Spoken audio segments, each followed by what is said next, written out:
नमस्कार मंडळी, लग्नानंतर होईलच प्रेम या मालिकेच्या पुढील भागामध्ये आपल्याला पाहायला मिळणार आहे की नंदिनी आता जीवावर खूपच रागवलेली असते। तर गुंड्या आता नंदिनीला सत्य सांगतो की जीवा भैयाने आपको शराब नहीं पिलाई थी, दारू मी माझ्यासाठी आणली होती आणि पाणी समजून त्या बॉटलमधून तुम्ही दारू प्यायलात आणि तुम्हाला नशा चढली। इकडे जीवा आता घरी एकटाच आलेला असतो तेव्हा पार्थ त्याला विचारतो की नंदिनी कोठे आहे। तेव्हा जीवा रागातच म्हणतो की नाही आली ती माझ्यासोबत, आता मला कळून चुकले, खऱ्या प्रेमाला या जगात अर्थ नाहीये।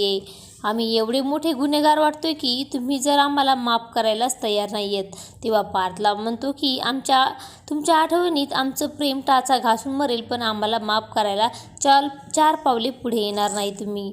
तुमचं हे प्रेम असलं प्रेम ना आम्हाला तुमचं लाभ। तर जीवाचं बोलणं ऐकल्यानंतर पार्थ आता विचार करत राहतो। तर दुसरीकडे नंदिनीलाही तिच्या चुकीची जाणीव होऊ लागते। तर आता आपण उगाचच जीवावर संशय घेतला, त्यांनी आपल्याला दारू पाजली नाही तरीसुद्धा आपण त्यांना नको ते बोललो।